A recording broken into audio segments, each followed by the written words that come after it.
Hi, this tutorial focuses on the physics body part component, which comes with the Mecanim Ragdoll Anim Blender asset from the Unity asset store. So this works in conjunction with some of the other components, which we'll go over in other tutorials. So the physics body part is a script which basically is attached to each separate part in the physics rig. So the rig itself is made up of a lower leg, an upper leg part in the rig, and each one of these parts has the physics body part component attached to it. Now, of course, this gets set up automatically using the game object create other menu Anim Ragdoll Blender tool, which you can see in another tutorial. But you could add these parts yourself if you wish to not use the automatic setup tool, or of course you need to know how to tweak them.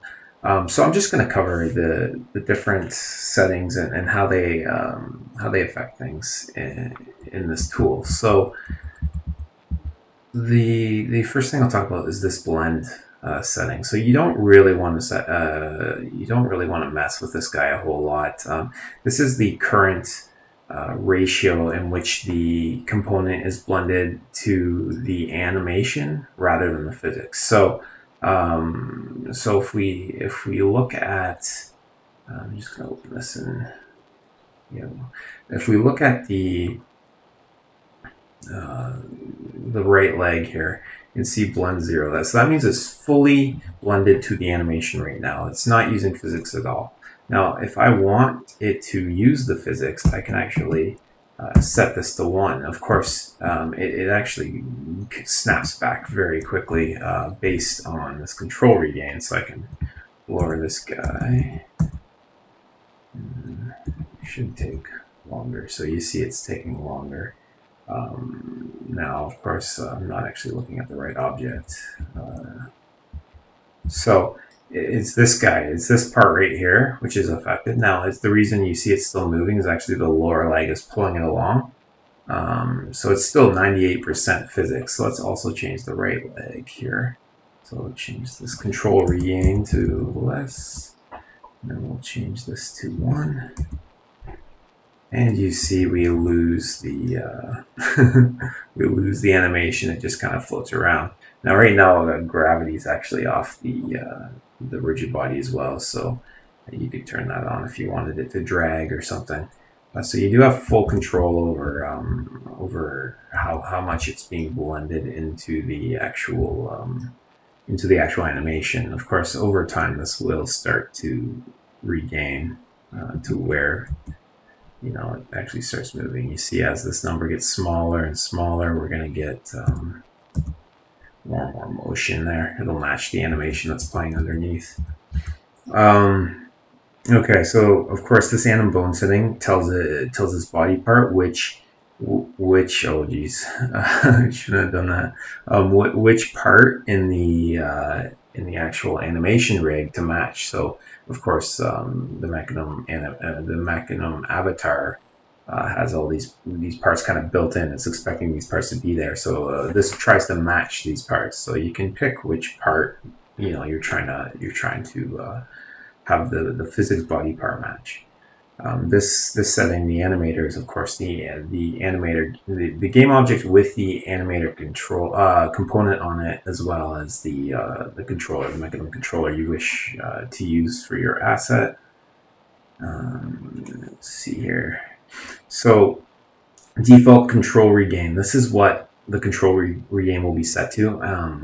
After the character collapses and they regain control, basically they'll snap back to this value here. So control regain will be 0.7 actually after. So let's knock them down and make sure he actually gets that. Okay. So yep. So now that he's up, he's back to 0.7 based on that default. Okay. So the connected parts. basically, and this works in conjunction with connected parts weights down here. So connected parts and the connected parts weight arrays they're corresponding. You have the part listed in the connected parts array and the corresponding parts weight listed in the connected parts weight array. And what this is, again, is a ratio, and this tells us how much an impact on this part will affect adjacent parts. So if I look here, element 0 is your right leg, so the lower leg. And what this 1 stands for is, hey, if when this current part, the upper leg, gets hit, 100%, so one full force or full physics will be applied to the lower leg. So basically, you know, it'll be fully affected by things hitting the upper leg. So it'll go limp too. Whereas if we look at the hips, so the hips is, of course, the bone right there on the animation. It is not really affected by this part. So 0.1, you see here's your hips, here's 0.1. So you can play with these ratios to determine how much physics impacts cascades across the rig. And of course, all the parts are connected through this hierarchy. So, you know, lower leg is connected to the upper leg, is connected to the hips, which the hips connected to the spine, the legs, and so on and so forth. You can follow the whole thing through. Next, we have the balance ratio. So this determines how much each impact will affect the overall balance. So the higher this is, the more likely an impact on this part will cause the character to fall down. Okay. Blend max. So this guy is a setting which can allow you to set a blend value. So this variable here, which will actually make the whole character collapse. The reason for this is there are some parts, such as your leg, which if they're, you know, blended 50% to physics, 50% to animation, and you're playing a walk animation, it will not look like he should be staying upright. So let me just show you, actually. Let's take his legs. All right, let's take his right leg. And we'll set the control regain way down. And we'll set the blend to 1, or even like 0.8, right? So we see here, like, it's starting to look, you know, like it's not actually going to walk correctly.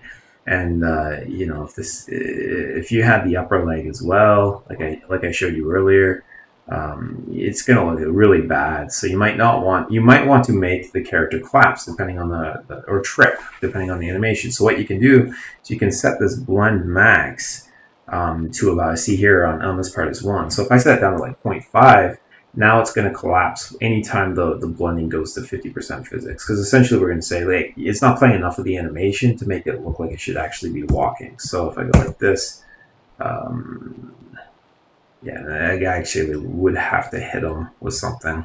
So I'll do that. And he'll collapse. Okay.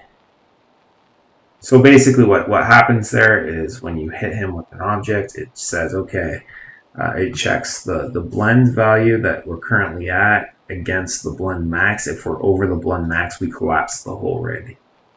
Everything goes limp and we just go to full ragdoll. Okay, a few more settings.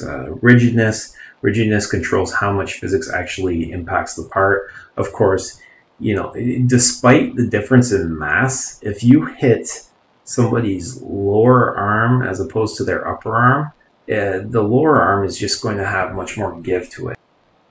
So I'm just going to demonstrate how stiffness actually affects things here. So on this guy, let's make his, well, let's shoot his head without tweaking the stiffness at all. So I gotta get my aim here first. So you see it like whoops back pretty far, actually, when the balls hit it. So if I go in and find his head, let's see, just going to do this part here. Should be able to make it not get affected as much by increasing this value. Yeah, so it's not flinging back quite as much. I can increase it even more. Oh, I knocked him out. That's too bad. I'll talk about, in a future tutorial, I'll talk about how you actually set his overall balance and knocking him out. Yeah, I gotta give him a chance to recover. Let's go. Set this to 0. Set his balance up. Okay, so let's try again. Yeah, there you go. So it's very rigid now. See, it tries to basically not move at all. Yeah, moves a little bit, but not as flimsy. You could keep increasing that to increase that effect. So I'll go back down to, I'll go to 1 and you'll see clear. Oh, that's good. Gotta hit his actual head here. So it whips right back there with 1 ball. Yeah, okay, so that's how you would control how stiff it is. Of course, that works in conjunction with the mass. So if you increase the mass, of course, the impact will be lessened as well. Of course, if you do this, you make his head mass 100, and the rest of his body is left, to what it was. It's probably going to be inconsistent when he falls. He's basically going to have a really heavy head. But yeah, now if I shoot him in the head, the ball just bounces off. So.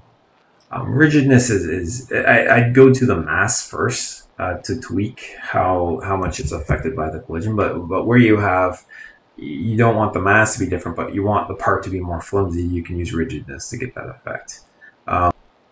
Okay, so to show blend speed at work here, it's going to impact how quickly the part is able to catch up to the animation. So as control is regained through the blend variable, the physics part is going to start interpolating to the animation object's orientation transform. So the blend speed determines how the maximum speed it's able to do that. So if I set it really low, what we should see is it has a hard time catching up. So yeah, like it's being blended back 100%, but it's having a hard time catching up to the overall to the animation part. So you can use this just to make it a little more sluggish coming back, make them a little more flimsy, I guess. Yeah, like that head's just really taking a long time to return. That's what we're looking at here. Whereas if I set it back to 0.2, you'll see it comes back right away. Factor basics to determine how much the momentum of the game object as a whole, the overall character's momentum, how much it impacts the effects that a collision on this body part will impact the character's balance. So you set it higher for parts that do tend to affect your balance more when they hit things. So your legs, your shoulders, your upper chest, you could set it higher than, say, your forearms or even your midsection. So I'm gonna show you the direct effects. So we'll set it to 1 on the head, and I'll walk into this beam here, and I just kind of slip along, just kind of goes under. Okay, so everything's good. Now if I crank it up 300 times, I should walk into this thing. Yeah, immediately drop. Just because I've cranked how much that the character's momentum actually, in conjunction with the impact, affects his momentum in there. And I'm gonna have a hard time getting up probably because he'll just keep hitting his head.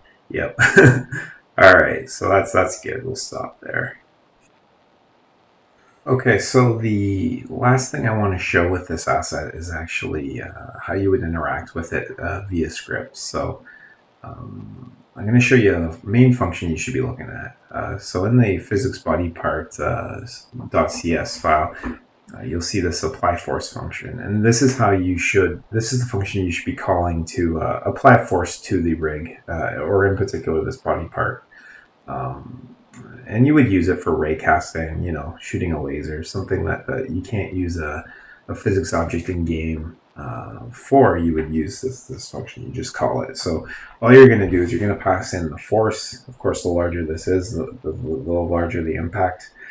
It's a vector 3, so it will be direction as well as magnitude of the impact. and the position here is going to be where on the body on the part did you hit. So the force will be applied at this position. And yeah, that's it. It'll update the rig and take care of everything for you. So yeah, that's it for this tutorial. Thanks for watching, and I hope this was informative.